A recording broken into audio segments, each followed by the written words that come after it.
bonjour à tous. Elle est depuis 12 ans la première adjointe du maire de Paris. Elle brigue la succession de Bertrand Delanoë pour les municipales de mars prochain.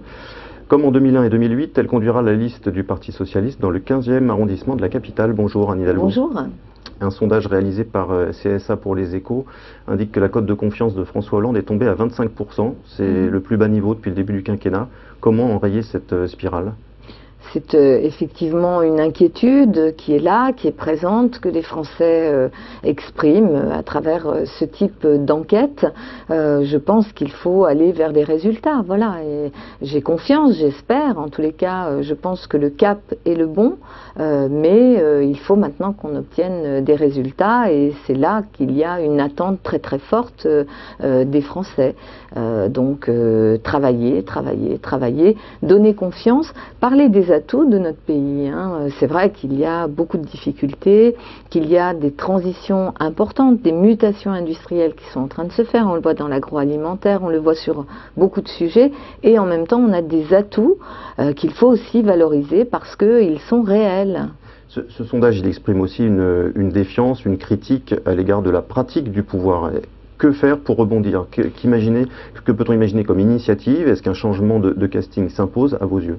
D'abord, c'est vrai que cela exprime un manque de confiance entre les Français et la classe politique, notamment au niveau national, parce qu'au niveau des municipalités, où là, les Français, nos concitoyens, nous voient agir différemment, les élus municipaux, nous sommes peut-être plus proche de la réalité, la confiance est exprimée de façon un peu plus forte. Mais que faire? Il faut travailler. Moi, on verra, les décisions, c'est au gouvernement de les prendre, au président de la République, à son Premier ministre.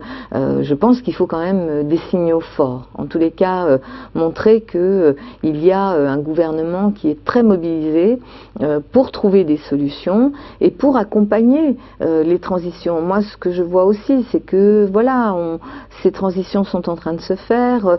Il y a un pacte social et républicain qui existe dans le pays.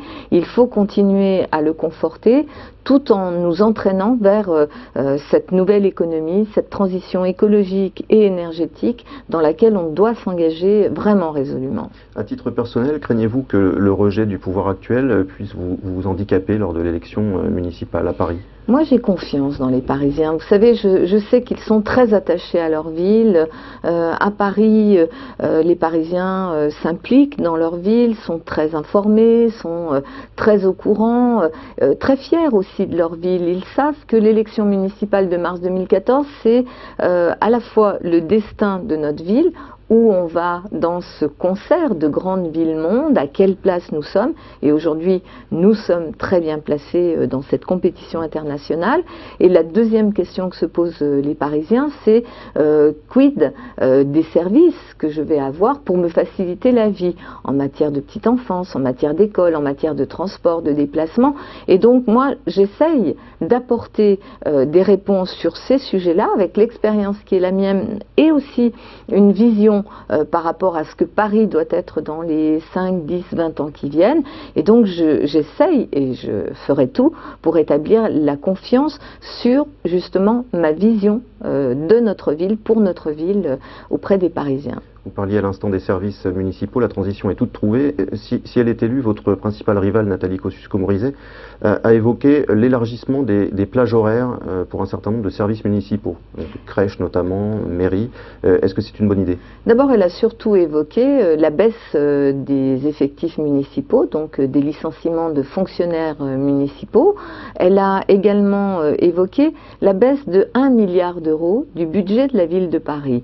Donc, baisser de 1 milliard d'euros le budget de la ville de Paris et vouloir en même temps étendre les horaires d'un certain nombre d'équipements, c'est totalement incompatible. Moi, ce que je propose, c'est d'abord, bien sûr, d'être extrêmement rigoureux comme nous l'avons été dans la gestion de l'emploi public, mais en même temps d'apporter le nombre de personnes nécessaires pour remplir ces services. Les crèches, si on crée des nouvelles crèches, il y a besoin, bien évidemment, de nouveaux agents pour pour s'occuper de nos enfants. Vous avez chiffré ce besoin de nouveaux agents? Je suis en train de chiffrer, en tous les cas d'élaborer mon programme. Je le présenterai le 8 décembre. J'ai présenté jusqu'à présent des priorités, mais moi je travaille de façon très ouverte. Vous savez, je n'ai pas convoqué un petit cabinet dans un coin pour lui dire sortez-moi 3 à 4 idées pour essayer de faire un peu du marketing électoral dans cette période. Moi j'ai fait travailler 2000 Parisiens dans l'association qui est la mienne. Je travaille avec beaucoup d'associations. J'ai présenté déjà mes priorités d'action et le 8 décembre, ça sera mon projet. Par exemple, par rapport aux besoins d'effectifs nouveaux, je sais qu'il y a un secteur dans lequel on doit avoir besoin d'effectifs nouveaux, c'est notamment le secteur de la propreté. Donc je vais évaluer avec mes collègues, évaluer aussi sur le plan budgétaire ce que cela signifie. Mais j'ai constaté que Mme Kosciusko-Morizet avait quand même beaucoup de légèreté, hein. Un programme qui ne parle ni de culture ni de sport, enfin qui quand même est extrêmement léger, qui propose des choses totalement contradictoires. Comme ce que je vous disais, la baisse de 1 milliard d'euros du budget et en même temps l'extension des horaires. Puis vous savez, je pense que Mme Kosciusko-Morizet est très dans cette logique, hein, de Nicolas Sarkozy, dont elle a été d'ailleurs la porte-parole, à savoir une forme de brutalité dans la gestion du changement. Moi, je souhaite, pour beaucoup de sujets qui concernent les agents de la ville, mais qui concernent aussi la ville tout entière, passer aussi par de la concertation, par de la discussion, par de l'adhésion des différents acteurs aux propositions que je porte. C'est le cas sur, par exemple, les rythmes de la ville, le travail du dimanche, tous ces sujets-là, il faut les conduire en concertation et pas avec brutalité comme elle semble le proposer. Le travail du dimanche, ici même vous en aviez parlé, vous vous étiez dit à l'époque au printemps ouverte à la discussion pour une extension des zones d'exception. Si vous êtes élu, que se passera-t-il? On remet le dossier sur la table, on évoque le sujet, on va au fond des choses avec les différents protagonistes? D'abord, je suis contre une généralisation, mais pour revoir, comme je l'avais dit ici à votre antenne, pour revoir bien sûr ce qui marche et ce qui ne marche pas, puisque nous avons des zones touristiques, il faut évaluer. Il y a un travail en cours qui a été confié par le Premier ministre à Jean-Paul Bailly, qui doit lui remettre un rapport avec des propositions sur ces différentes questions. Je m'en inspirerai aussi. Mais pour moi, les choses sont très claires. La question du travail du dimanche, ça ne peut pas être la généralisation. Ça, je suis absolument contre.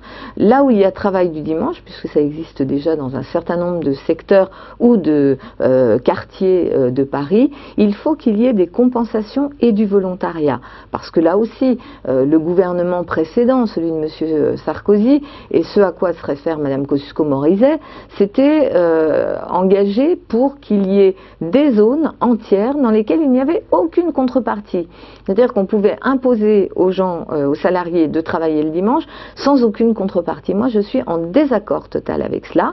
En revanche, il faut être pragmatique, il faut regarder au cas par cas, zone touristique par zone touristique, ce qu'il faut faire pour améliorer la situation.